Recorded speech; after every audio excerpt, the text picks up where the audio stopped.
جی بسم اللہ کریں. یہ لوح قلم کے پیج نمبر جی 26 سے 30. جی سر، میرا سوال یہ تھا کہ نکاح حضور طلبہ باولیہ نے فرمایا کہ نکاح ہی سب کچھ ہے. حص جو ہے نا ان سیلف میں نکاح ہے، اور نکاح علم ہے. ہم جس سے واقف ہے، ہم تو یہ نظر سے ہی واقف ہے کہ ہم اسی کو نکاح سمجھتے ہیں.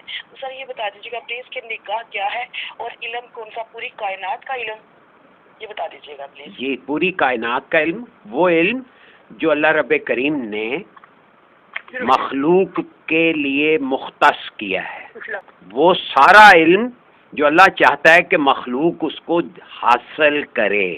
علم سے مراد ہر چیز کا جاننا، جاننے کی صلاحیت. پھر اس کے مختلف نام. جب آپ کسی چیز کو جانتے ہیں تو گویا نگاہ کا استعمال کر رہے ہیں. نگاہ کا استعمال کیا ہے؟ حصول علم. علم کے لیے آپ کو حسیات عطا کی گئیں، حواس عطا کیے گئے. حواس کیا ہیں؟ کہ نگاہ، احساس، احساسات یعنی کہ محسوسات یعنی حسیات، یعنی آپ کے حواس. یہ سارے لفظ کیا لکھا ہے یہاں پہ؟ کہ ہر انسان جزو لا تجزا ہے. کہاں؟ داخلی طور پہ. اور فی نفس ہی یعنی اپنے نفس کے اندر احساس کی حیثیت رکھتا ہے. احساس کسے کہتے ہیں؟ حواس کا استعمال. احساس، حواس کا استعمال. اور اس کو جب ہم حرکت کا نام دیں گے تو نگاہ کہیں گے. یعنی حواس میں جب حرکت پیدا ہوگی تو اس کو نگاہ کہیں گے. صاف تو لکھا ہوا ہے. نگاہ کیا ہوئی؟ دیکھیں ہم نظر کو نگاہ سمجھ رہے ہیں. حضور کلندر بابا اولیاء اس راز کو واشگاف کر رہے ہیں، کھول کے بیان فرما رہے ہیں کہ انسان جزو لا تجزا ہے، اور جزو لا تجزا کی حیثیت میں وہ احساس کے علاوہ کچھ نہیں ہے. اور احساس سے مراد ہے حواس سے آراستہ ہے، محسوس کر سکتا ہے، محسوس کرواتا ہے اور محسوس کرتا ہے. دیکھیں نا، آپ دوسرے انسان کی موجودگی کو محسوس کر رہے ہیں تو وہ احساس دلا بھی رہا ہے. اگر وہ آپ کو محسوس کر رہا ہے تو وہ احساس کر بھی رہا ہے. سارا کھیل محسوس کرنے کا ہے، احساس کرنے کا ہے. عام زندگی میں ہم کتنی پٹی پٹتے ہیں، کیا ایس بندے نے تو احساس ہی کوئی نہیں گا. ہاں جی، یہی روتے ہیں نا. دکھڑا کیا ہے؟ میرا احساس نہیں کیتا، اس نے میرا احساس نہیں کیا. اسے کوئی احساس ہی نہیں ہے. اس کو اپنے فرائض کا احساس نہیں ہے. اس کو کسی دوسرے کا دل رکھنے کا خیال ہی نہیں آتا، یعنی اس کو احساس ہی نہیں ہے. یہ جو منہ میں آتا ہے بول دیتا ہے. ہم بولتے ہیں نا، یہ عام بول چال کے الفاظ ہیں یا نہیں؟ کیا مطلب ہے ان کا؟ یہی روحانیت ہے. راہ سلوک کسے کہتے ہیں؟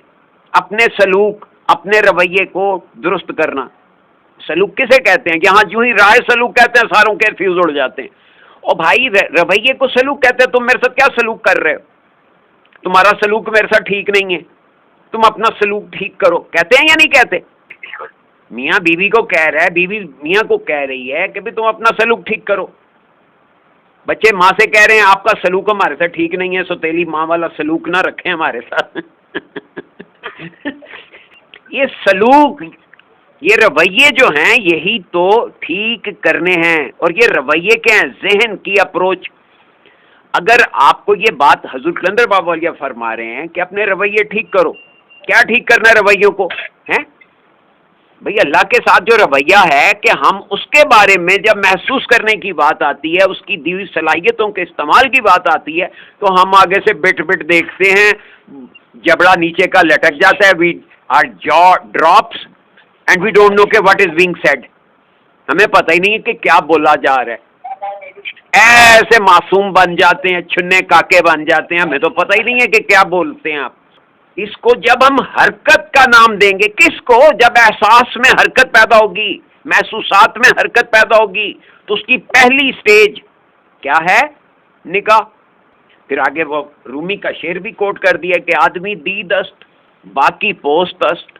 یہ گوشت پوست کھال کو کہتے ہیں، یہ کھال ہے صرف.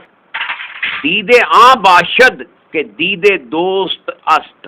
دیکھنا بھی وہ کہ بندہ دوست کو دیکھے. اب اس میں کیا دوست سے کون مراد ہے؟ ظاہر ہے مخلوق کے لیے سب سے بڑا دوست اس کا خالق ہے. ہم مخلوق کو ہی دوست بنا کے بیٹھے ہوئے ہیں اور اسی سے ساری توقعات وابستہ کیے ہوئے ہیں. یہ اپروچ، یہ رویہ درست کرنا ہے. اس شعر میں مولانا روم نے انسان کا تذکرہ کیا ہے جو وحدت میں بمنزل احساس ہے. وحدت یعنی اندر میں، انر میں. وحدت کا مطلب کیا ہے؟ انر، یعنی اپنے اندر وہ وحدت کے، جب اپنے انر میں اگر آپ اسے دیکھیں تو وہ احساس کے علاوہ کچھ نہیں ہے، بمنزل احساس ہے. اور کثرت میں بمنزل نگاہ ہے، یعنی کثرت میں اس کا درجہ، یعنی باہر جب وہ دیکھتا ہے یا باہر کی طرف متوجہ ہوتا ہے تو اس کا نام نگاہ ہے، ادروائز وہ احساس ہے اندر. آپ نگاہ سے کیا کام لیتے ہیں؟ طلاق کا وصولی ہے نا. اب آنکھیں کھولتے ہیں تو نگاہ کام کرتی ہے نظر کے ذریعے. اب قرآن میں یہ 3 لفظوں کا استعمال ہوا ہے، تراہم ینظرون علیک ولہم لا یبصرون. کیا کہا؟ 3 لفظ آئے ہیں. تراہم را، تم دیکھتے ہو، ینظرون الیک، وہ تمہاری طرف تک رہے ہیں، ولا ہم یبصرون، مگر وہ کچھ نہیں دیکھ رہے. غور کریں، را، نظر اور بصر، اس آیت میں تینوں ایک ساتھ اللہ نے استعمال کر کے بتایا نظر کے یہ درجے ہیں. نظر کیا ہے؟ آپ کسی کی طرف آنکھیں ٹکا کے بیٹھے ہوئے ہیں، دکھ رہا ہے آپ کو کیا کہ مادی جسم دکھ رہا ہے بس. را کا مطلب ہے کہ آپ کو احساس ہو رہا ہے اندر میں. لیکن بصیرت یعنی جب آپ کی فہم وہ تم دیکھتے ہو کہ وہ تمہاری طرف نظریں جمائے بیٹھے ہیں لیکن وہ دیکھ کچھ نہیں رہے. کیا اللہ فرما رہا ہے؟ بات سمجھ میں آ رہی ہے کہ یہ سارا نظام جو ہے روحانیت کا، یہ نگاہ کا کھیل ہے. یہاں سے اس صفحے سے انہوں نے واضح کر دیا کہ نگاہ کا مطلب حواس میں حرکت، حواس میں حرکت، چاہے وہ لمس کی حرکت ہو. آگے چل کے یہ بتائیں گے کہ کتنا اس کو مزید حضرت کلندر بابا علیہ نے وضاحت کی ہے ان چیزوں کی، کہ احساس کے درجے ہیں. احساس کے، ابھی تو صرف آپ یہ جملہ نوٹ کر لیں کہ یہ جو آپ نے سوال پوچھا اس کا جواب پہلے ہی جملے میں انہوں نے خود فرمایا ہے. کیا کہ جزو لا تجزا ہے، اور اس کو اندر انر یعنی وحدت میں یہ احساس کا درجہ رکھتے ہیں اور باہر یہ نگاہ کام کر رہی ہے. اب یہ جو انر میں احساس ہے یہ علم ہے. احساس کیا؟ حسیات کیا؟ میں نے عرض کیا حواس کیا ہیں؟ Information gathering tools. ہمارے حواس کیا ہیں؟ نگاہ سمیت نگاہ کے جتنے بھی درجے ہیں یہ اطلاعات کو وصول کرنے کا، یعنی کسی چیز کو محسوس کرنے کے ذرائع ہیں نا. اگر آپ کی دیکھیں نا، بعض لوگ نابینا ہوتے ہیں، اگر بصارت نہ کام کرے تو دیگر حسیات نگاہ کا کام کرتی. اندھا جو ہے وہ ٹٹول کے دیکھتا ہے، کہتا ہے ہاں یہ سیب ہے، نہیں یہ امرود ہے، یہ جو ہے یہ آم ہے، ٹٹول کے بتاتا ہے. تو اس کا مطلب اس کا لمس جو ہے وہ نگاہ کا کام کر رہا ہے، اس کی سماعت جو ہے وہ اس کے لیے نگاہ کا کام کر رہی ہے. وہ آپ کی آواز سن کے بتا دیتا ہے کون آیا کون گیا، ہاں یا نہیں. یعنی جو کام ہم حس کے ایک درجے سے لیتے ہیں وہ دوسرے درجے سے یا تیسرے درجے سے وہی کام لے رہا ہے. یعنی کہ سارے حواس بیسیکلی ایک ہی کام کر رہے ہیں. کیا؟ آپ کو احساس دلا رہے ہیں، محسوس کروا رہے ہیں. یعنی حواس کا کام کرنا نگاہ کہلاتا ہے، کسی بھی درجے پہ ہو. یہ بات سمجھ میں آ جائے تو گویا آدھی لوح قلم آپ کو سمجھ آ گئی. یہ جو روحانیت میں 23 کلاسوں کا تذکرہ حضور مرشد کریم فرماتے ہیں وہ اصل میں نگاہ کے استعمال کے 23 درجے ہیں. نگاہ کے، نظر کے نہیں، آنکھوں کے نہیں. دیکھیں ہمارے معاشرے نے، میں نے آپ کو ابھی قرآن حکیم کی ایک آیت کا اشارہ دیا، اس کی الفاظ عرض کیے کہ تراہم، ینظرون اور بصر، 3 لفظ. ولا ہم یبصرون، وہ کچھ نہیں دیکھتے، ولا لا ہم، وہ یبصر دیکھنا، ان کو نظر کچھ نہیں آتا، سمجھ کچھ نہیں آ رہی. کیا مطلب ہے؟ یہ بات کب کہی گئی؟ 1400 سال پہلے، بلکہ 1450 سے زیادہ. کیا ہوا؟ ہم لوگوں کو جو جہالت کی پٹی ہماری آنکھوں پہ باندھی گئی، اس نے کیا کیا کہ ہمیں کبھی غور کرنے کا شعور ہی نہیں آنے دیا۔ اللہ رب کریم ارشاد فرما رہے ہیں بار بار کہ خود غور کرو۔ ہم کہتے ہیں کہ کوئی ہمیں کیا ہوا غور کھلا دے، چوغا دے دے ہمارے، ہم خود غور کرنے سے پرہیز کے عادی ہیں۔ ڈاکٹر نے منع کیا ہوا ہے ہمیں، خبردار غور نہیں کرنا، اگر کیا تو پاگل ہو جاؤ گے، اگر غور کیا تم گمراہ ہو جاؤ گے۔ یہ جملے ہیں ہمارے معاشرے کے عطا کردہ، اور اللہ بار بار کہہ رہا ہے کہ اللہ کے بندو غور کرو، فکر کرو، تفکر کرو، تدبر کرو، تعقل کرو، تذکر کرو، ادراک حاصل کرو۔ اللہ رب کریم اتنے الفاظ استعمال کر کے ایک بات کا حکم دیے چلا جا رہا ہے، اور ہم نے کیا نہیں جی میں غور کروں گا تو چلا ہو جاؤں گا، اور بہت نہ سوچیا کر پاگل ہو جائیں گا۔ یہ جملے ہیں ہمارے معاشرتی نظام کے۔ ایک صاحب نے مجھے کہا جی میں اگر مطلب ہے کہیں غور کروں گا تو میں گمراہ ہو جاؤں گا۔ میں نے یہی عرض کر سکتا تھا، میں نے کہا تم پہلے کیا راہ پہ ہو؟ اگر تم پہلے سے راہ پہ ہو تو پھر تو تم بری ہو، تمہیں کوئی ضرورت نہیں ہے۔ تمہیں اللہ کا یہ حکم جو قرآن میں تقریباً 750 دفعہ فرمایا گیا ہے، اس کا مطلب وہ تم پہ لاگو نہیں ہوتا۔ مبارکی دی جا سکتی ہے نا، اگر کسی کو بندے کو استثناء حاصل ہو جائے، جی وہ صدر پاکستان بن گیا، اس کو امیونٹی حاصل ہو گئی، تو کیا ضرورت پڑی ہے اس کو کوئی کام کرنے کی؟ یہ جو آیت آپ نے کہی کہ تم دیکھ رہے ہو کہ وہ تمہاری طرف نظر کیے ہوئے ہیں مگر ان کی بصارت کام، یہ شاہد بھی مشہور ہوئی، اور یہ احساس بصارت میں حواس کے ساتھ فہم کام کرے گی نا، علم کام کرے گا۔ یبصر کا لفظ جو ہے بصیرت سے جوڑ لینا۔ بصیرت آنکھوں کی ہوتی ہے یا دماغ کی ہوتی ہے؟ ذہن کی ہوتی ہے۔ کہتے ہیں نا یہ بندہ روحانی بصیرت سے آراستہ ہے، یعنی اس میں روحانی آنکھ کام کر رہی ہے، مطلب یہ ہوتا ہے۔ لیکن اصل میں نگاہ سے مراد کیا ہے؟ آج آپ نے سوال پوچھا، دیکھیں آپ کتنے باریک فرق ہے، چونکہ ہم نے کبھی غور نہیں کیا لہذا یہ باریکیاں ہماری نوٹس میں نہیں آئیں، ہم سمجھ کے بیٹھے ہوئے ہیں۔ حضرت موسیٰ کیا کہتے ہیں؟ انظرنی، مجھے نظر آ، رانی کہ میں تجھے دیکھوں۔ آگے اللہ کیا فرماتا ہے؟ لن ترانی، تو مجھے نہیں دیکھ سکتا۔ لیکن نا وہاں پہ بھی یہ را کا لفظ استعمال ہوا اور نظر کا، نظر اور را کا وہاں فرق بتایا ہے۔ ورنہ حضرت موسیٰ کس سے بات کر رہے تھے؟ اپنے انر میں اللہ ہی سے تو بات کر رہے تھے۔ کس کو کہہ رہے تھے کہ نظر آ؟ وہ جس سے بات کر رہے تھے، جس سے کلام کر رہے تھے، اس کو کہا کہ سامنے آنا ذرا، نظر آ، یعنی خارج میں آ۔ انہوں نے کہا تھا خارج میں اگر میں آ گیا تو تم کولیپس کر جاؤ گے، یہ دیکھو یہ پہاڑ میں سے میں نکلتا ہوں سب کچھ بیٹھ جائے گا، بنیاد ہوں میں ہر چیز کی۔ تم چاہتے ہو کہ بنیاد کو الٹا کر دیا جائے؟ اب دیکھیں نا گھر کی بنیاد نیچے ہے، آپ اسے چاہتے ہیں چھت پہ دیکھوں، اگر بنیاد چھت پہ آئے گی تو کیا ہوگا؟ گھر کی بنیادیں آپ چھت پہ لے جائیں، کیا کرنا پڑے گا؟ گھر کو الٹا کرنا پڑے گا نا۔ تو جب گھر الٹا ہوگا تو کیا ہوگا؟ چھت زمین پہ بھئی چھت زمین پہ آئے گی تو کیا ہوا؟ یہی تو ہوا پہاڑ کے ساتھ، وہ کولیپس کر گیا۔ اسی کو مولانا تاج الدین نے کہا کہ یہ گنگا شہلا ہے، نظر بھی ہو۔ جی انہوں نے کہا کہ تفکر کے بغیر حواس جو ہیں گنگا بہرا ہیولا ہے۔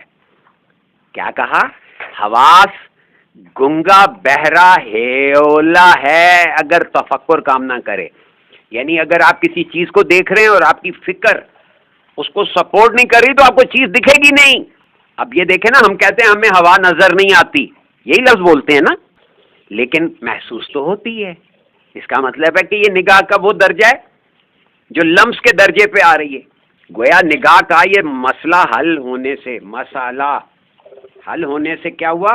ہوا کا دکھنا بھی سمجھ آ گیا کہ ہوا کیسے دکھتی ہے۔ یہ جو کہا کہ وحدت کا ایک درجہ وحدت کا نزول کرتی ہے تو علم اور علیم ایک درجہ ہوا، اور 5 درجے کثرت کے جو بتایا اس میں جو شعور کہا اس کا جوڑا باشعور کیسے؟ کیا کہا؟ انسان کو سب سے پہلے کسی چیز کا علم حاصل ہوتا ہے، علم کا درجہ سب سے اوپر ہے، یہ احساس کا پہلا درجہ ہے، پھر اس چیز کو دیکھتا ہے، یعنی نگاہ حرکت میں آئی تو علم جو ہے وہ مجسم ہو کے چیز کو دکھانے لگا، تو اس کو نگاہ کہا۔ یہ احساس کا دوسرا درجہ ہے، پھر اس کو سنتا ہے۔ یہ احساس کا تیسرا درجہ ہے، پھر وہ اس چیز کو سونگھتا ہے۔ یہ احساس کا چوتھا درجہ ہے، پھر وہ اس کو چھوتا ہے. یہ احساس کا پانچواں درجہ ہے فی الواقعہ. احساس کا صحیح نام نگاہ ہے. وہی بات جو ابھی تھوڑی دیر پہلے آپ کا سوال جو تھا، دیکھیں اس کا جواب یہاں پہ اسی کو ریپیٹ کیا جا رہا ہے، بار بار دہرایا جائے گا اس بات کو، تاکہ یہ آپ کے ذہن نشین ہو جائے. گیم کتنی سی ہے کہ ایک انسان ہے، وہ علم ہے، پورا مجسم علم ہے جو اللہ رب کریم نے انسان کی صورت میں متشکل کر دیا ہے، مجسم کر دیا ہے، اس کو جسم عطا کر دیا ہے، اس کی تجسیم ہو گئی ہے، جسم بن گیا وہ علم. علم کنسالیڈیٹ ہو کے، سالیڈیفائی ہو کے مادی شکل صورت میں موجود ہو گیا ہے علم.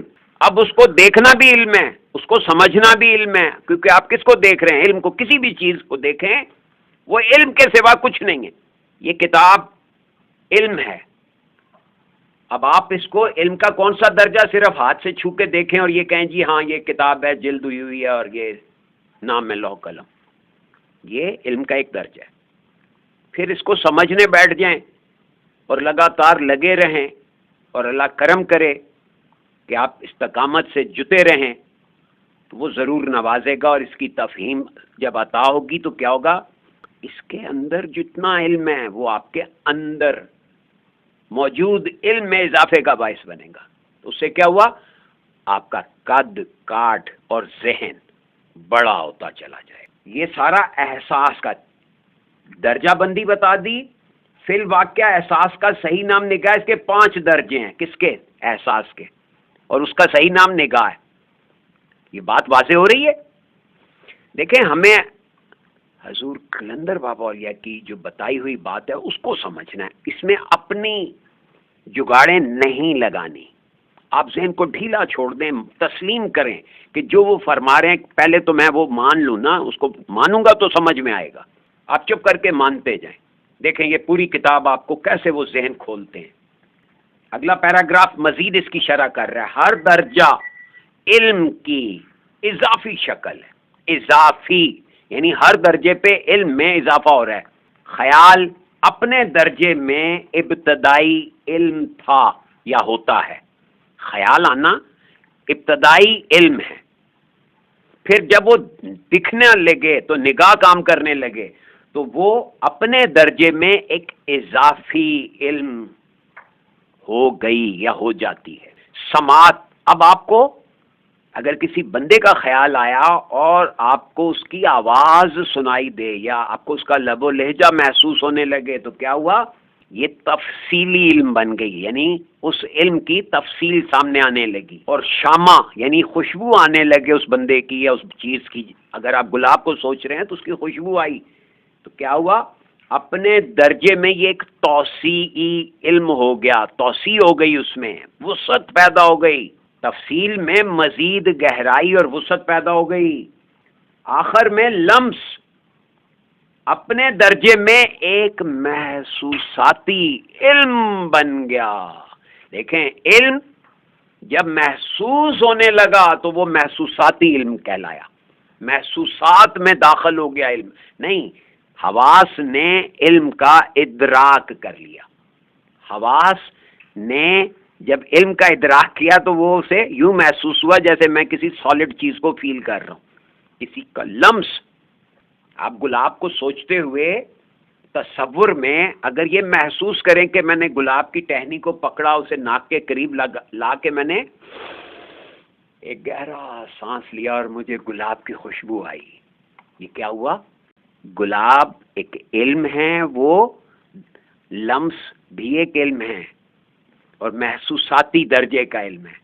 خوشبو نے اس کی تفصیل بتا دی. اب اسی چیز کو دیکھیں نا، سم اپ کیا ہے.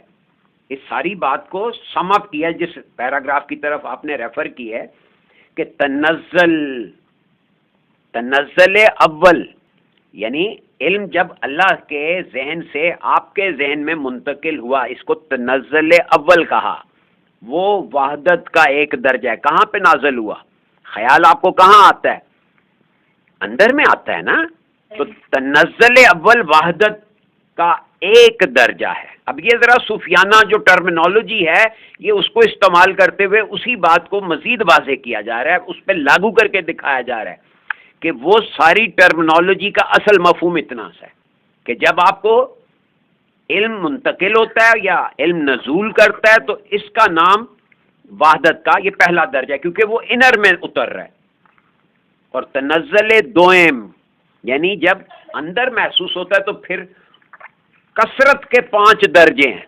تو آپ کے حواس کتنے ہیں کہ ایک خیال اور باقی 5 حواس, ان کو کہا کہ اس طرح تنزلات کی تعداد 6 ہو گئی. یہ جملہ مارک کر لیں, یہ ہے 6 لطائف.